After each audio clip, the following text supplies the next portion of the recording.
विपक्ष में कौन, समाजवादी पार्टी या कांग्रेस पार्टी? पार्टी है समाजवादी पार्टी। विपक्ष हो सकता है अब की बार विपक्ष को भी मौका मिले कानपुर नगर से। नाले साफ नहीं हुए, बदबू आ रही, गंगा के अंदर अरबों रुपए का हजम हो गया और गंगा वैसे ही दूषित प्रदूषित रखी हुई है कि जिस तरह हमसे अगर हमारी गलती होने पे चालान ले सकते हैं वो 1000, 12,000, 13,000, तो उनकी गलती होने पे जनता किससे चालान लेगी? ये अफसोस है कि हिंदुस्तान में इस वक्त अपोजिशन बहुत कमज़ोर है।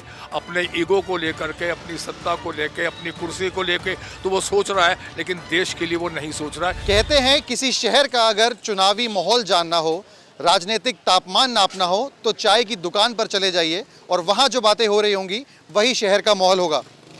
नमस्कार, मैं हूँ सिमर चावला और स्वागत है आपका लोकसभा में। आज हम पहुँच गए कानपुर की मशहूर बनारसी की चाय की दुकान पर, जहाँ सर्दी हो या गर्मी, सुबह हो या शाम, और वही माहौल होता है, वही भीड़ होती है जो आप इस वक्त यहाँ पे देख पा रहे हैं।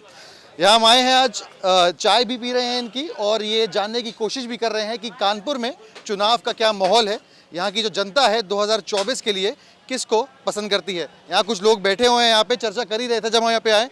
भाई साहब, क्या नाम है आपका? सुनील सिंह नाम है मेरा। सुनील जी, ये बताइए कि यहाँ पे चाय पीने आए हैं आप लोग, चाय पी के बैठ भी चुके हैं, चर्चा भी आप लोग करते हैं, राजनीतिक होती है, क्या माहौल लग रहा है शहर का? कौन है 2024 में, कौन बाजी मारेगा?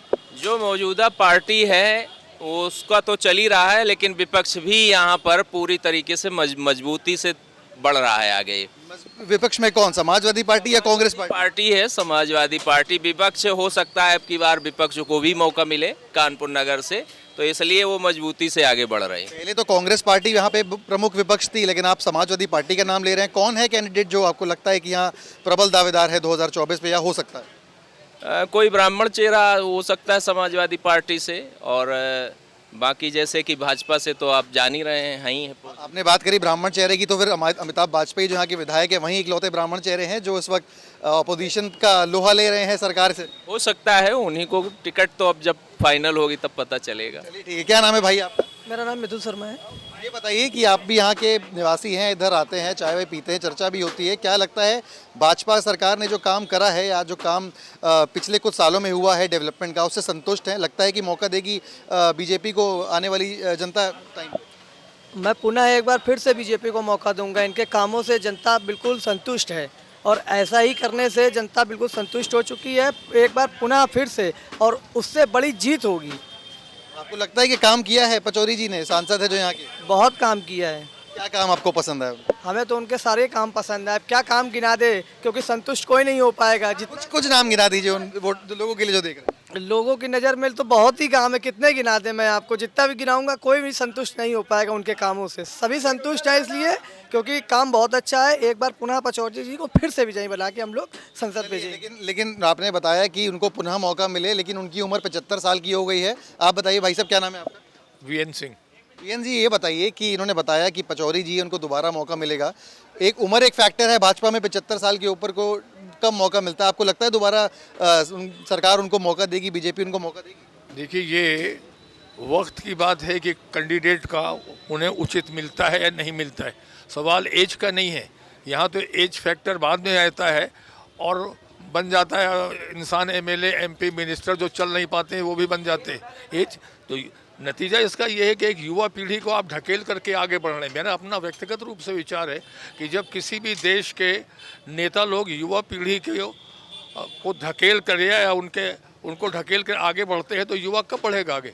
वो क्यों बेरोजगार बैठे? पचौरी जी या कोई, मैं नाम किसी का, सभी परिचित है मेरे। क्या किया है? अगर कानपुर शहर के नौजवानों में अभी भी तमाम सरकारी ऑफिसेस, कॉलेजेस 50% जगह खाली पड़ी हुई है, क्यों नहीं भरी गई? नाले साफ नहीं हुए, बदबू आ रही, गंगा के अंदर अरबों रुपए का हजम हो गया और गंगा वैसे ही दूषित प्रदूषित रखी हुई है कि किस चीज़। आप एक क्षेत्र को साइड कर करके मत देखिए, इसको पूरे देश के कंटेस्ट में देखिए कि कानपुर आपके भारतवर्ष में कहीं एग्जिस्ट करता है। उसका विकास कहीं पे हो रहा है? अगर हो रहा है तो वो आम जनता तक पहुंच रहा है नहीं पहुंच, ये प्रश्न उठता है। ठीक है, आपने इंफ्रास्ट्रक्चर आपने बहुत अच्छा बनाया, रोडें बन रही हैं, आपका तमाम पुल बनते चले जाए, बहुत बाद में ये सब तो शुरू हुआ है। आगे डेवलपमेंट होगा निश्चित रूप से, लेकिन कब होगा? हम तो देखते देखते आज़ादी के पहले पैदा हुए हैं और आज तक देखते देखते ये ना सोच पाए कि हमारे बच्चे जो है वो खुशहाल हों, उनके चेहरे पे चमक होनी चाहिए। वो मुरझाए हुए चेहरे कब तक रहेंगे, कब तक वो खिलेंगे? मेरा अपना कहना हैगा। बड़ी अच्छी बात करी आपने, एक्सपीरियंस आपका बोल रहा है। आपने बात करी नमामि गंगे की, गंगा सफाई की। प्रशासन तो क्लेम करता है कि हज़ारों करोड़ रुपए खर्चा करा और गंगा साफ भी है। आप लोगों को लगती है गंगा साफ यहाँ पे? नहीं, गंगा जैसी थी वैसी ही वही नहीं हुई, कोई सफाई। आज सफाई हुई, 10 दिन के बाद फिर वैसे ही हो जाएगी। और अरबों रुपए कहाँ गए, उसकी कोई सूची है? तो इस देश में तो इस तंत्र को देखिए, वो तंत्र कौन सा है? लोग हटाइए, लोग तो बाद में जुड़ता, वो तंत्र कितना है? वो तंत्र क्या एकदम से भ्रष्ट हो गया? उस भ्रष्ट तंत्र को ठीक करने के लिए बहुत सख्ती की ज़रूरत है। तो कुल मिला के आपका वोट जाएगा बीजेपी को या अपोजिशन को चांस देना चाहेंगे? नहीं, मैं ये तो अभी नहीं कह सकता हूँ कि मैं कहाँ दूंगा कहाँ नहीं दूंगा। ये तो उसको कैंडिडेट के ऊपर निर्भर करता है कि मैं व्यक्तिगत कहाँ दूंगा वोट। ये कैंडिडेट पे डिपेंड करता है। यहाँ पे कुछ लोग और भी बैठे हैं। आप बताइए, क्या नाम है आपका भाई? अजीत कटियार नाम है मेरा। जी, ये बताइए कि सरकार तो यहाँ पे बीजेपी की है, केंद्र में भी और स्टेट में भी, तो अब कोई कंप्लेन नहीं कर सकता कि हाँ हमारा पास ये फंड नहीं आया, ये कुछ नहीं आया। आपको लगता है जो डबल इंजन की सरकार लोग बताते हैं उस हिसाब से तरक्की हो पा रही है कानपुर? नहीं, उस हिसाब से तो तरक्की नहीं है कानपुर में, क्योंकि कानपुर में बहुत सारी समस्याएं ऐसी हैं कि जिसका निदान कई वर्षों से हो नहीं पा रहा है। जैसे सड़कों पे इतना ज़्यादा धूल है, प्रदूषण सबसे ज़्यादा समस्या कानपुर की। अगर पूरे देश में देखें तो कानपुर सबसे प्रदूषित शहरों में से एक है। अगर यहाँ की हवा मतलब हम लोग ले नहीं सकते तो फिर आगे क्या होगा? वो तो राजनीति है, वो तो कोई आएगा कोई बनेगा, लेकिन जो सबसे ज़्यादा प्रदूषण की समस्या है कानपुर में, हमें नहीं लगता कि कुछ हो पाएगा। कहीं ना कहीं संतुष्ट नहीं है? आपको लगता है जो काम किया जाना चाहिए था वो नहीं? तो अलग अलग राय हैं यहाँ पे लोग रखते हैं, यही खूबसूरती है डेमोक्रेसी की। आपसे जानना चाहेंगे, भाई साहब क्या नाम है? फिरोज़ खान। फिरोज जी, ये बताइए कि आप कुछ अलग राय रखते हैं इनसे? किसी ओपोजिशन के किसी आदमी को मौका देना चाहेंगे या फिर जो भाजपा की सरकार चल रही है वही तंत्र चल रहा है उससे संतुष्ट है? नहीं जी, संतुष्ट तो जैसे मैंने आपसे पहले भी बताया कि जो है संतुष्ट तो कोई अपने परिवार को भी नहीं कर पाता। 5 परिवार के लोगों में 4 संतुष्ट होंगे, 1 नहीं होगा।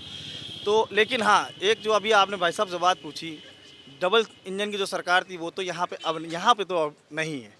केंद्र में भी है, राज्य में भी है, तो एक्सक्यूज़ की तो बात ही नहीं है। जिस तरह हमसे अगर हमारी गलती होने पे चालान ले सकते हैं वो 1000, 12,000, 13,000, तो उनकी गलती होने पे जनता किससे चालान लेगी? आप रोड के लिए कुछ नहीं बोलते हैं, लेकिन आप गाड़ी के हेलमेट के लिए बोलते हैं।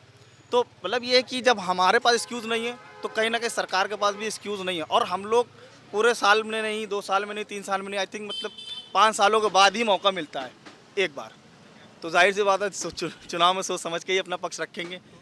सोचा समझा है आपने कि अभी और इंतजार करेंगे? सोचा समझा है। देखिए, पक्ष के साथ विपक्ष को भी मजबूत रखना ही चाहिए। कांग्रेस की बात करी जाए तो सबसे प्रमुख विपक्ष होता था, अब कई साल पावर में भी रहा है यहाँ पे। आपको लगता है कि वही अब उन दावेदार है कि कहीं ना कहीं समाजवादी पार्टी की एंट्री अब हुई है इस पूरे उसमें? समाजवादी पार्टी की एंट्री हुई जी। कौन, किसने एंट्री मारी है? क्यों लगता है आपको कि अब वो? अखिलेश जी ने खुद मेहनत की है और उनके जो है जो मतलब जितने भी मंत्री हैं और जितने भी पार्टी के लोग हैं सब ने ही लगभग मेहनत की। बीजेपी ने भी मेहनत की है, ऐसा नहीं है, मेहनत की है, लेकिन कहते नहीं कि विपक्ष को होना बहुत ज़रूरी है, तभी आपकी बात जो है सरकार तक जाएगी। तो कोई चेहरा आपको लगता है कि जिसको आगे आना चाहिए और 2024 में समाजवादी पार्टी की तरफ से उसको आगे बढ़ना चाहिए? समाजवादी की तरफ से देखिए, जहाँ पे हम लोग खड़े हैं इस टाइम तो अमिताभ वाजपेयी जी ठीक हैं, उनसे लगभग सभी लोग संतुष्ट हैं।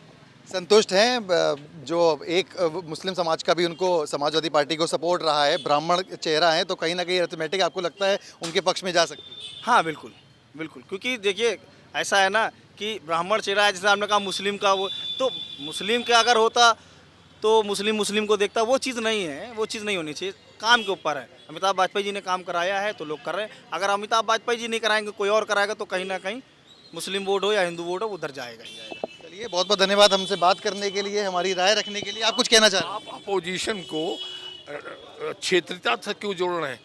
पूरे केंद्र संसद से क्यों नहीं जोड़ते कि वहाँ पर जब कोई प्राइम मिनिस्टर मजबूत हो या अपोजिशन स्ट्रांग हो, वहाँ पर पार्लियामेंट की बात, देश का नीति निर्धारण तो वहाँ से होता है। तो अपोजिशन अगर यहाँ पे स्ट्रांग हो गया एक स्टेट के अंदर, तो क्षेत्रीय दलों के जब तक उनमें एकता नहीं होती, वो अपने ईगो की कि मैं बहुत बड़ा नेता हूँ, चाहे वो नितिन हो या कोई और हो।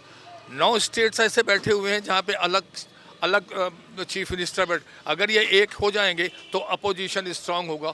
और ये अफसोस है कि हिंदुस्तान में इस वक्त अपोजिशन बहुत कमज़ोर है, अपने ईगो को लेकर के, अपनी सत्ता को लेकर, अपनी कुर्सी को लेकर तो वो सोच रहा है, लेकिन देश के लिए वो नहीं सोच रहा है। ये हमारे लिए दुखद है, बुद्धिजीवियों के लिए दुख का विषय है। को इसको अलग ढंग से सोचें कि केवल क्षेत्र, मैं नहीं मानता कि यूपी में अपोजिशन स्ट्रांग होगा तो पूरा भारत का जो है वो कल्याण हो जाएगा, लेकिन अगर संसद में अपोजिशन स्ट्रांग होगा तो निश्चित रूप से कोई नई रूपरेखा विकास की बनेगी। चलिए, बहुत बहुत धन्यवाद हमसे बात करने के लिए। तो विपक्ष, एक स्ट्रांग विपक्ष की लोग यहाँ पे उम्मीद कर रहे हैं और कह रहे हैं डेमोक्रेसी में अगर विपक्ष स्ट्रांग नहीं हुआ तो उससे थोड़ी दिक्कत हो सकती है। बात करी जाए कानपुर के लोगों की तो थोड़ा संतुष्ट दिख रहे हैं बीजेपी के काम से, बट कुछ कमियां भी हैं और नए चेहरे को, खासकर समाजवादी पार्टी को, कांग्रेस को दरकिनार करके मौका देना चाहते हैं। वीडियो जर्नलिस्ट अमित के साथ सिमर चावला, कानपुर, यूपी तक।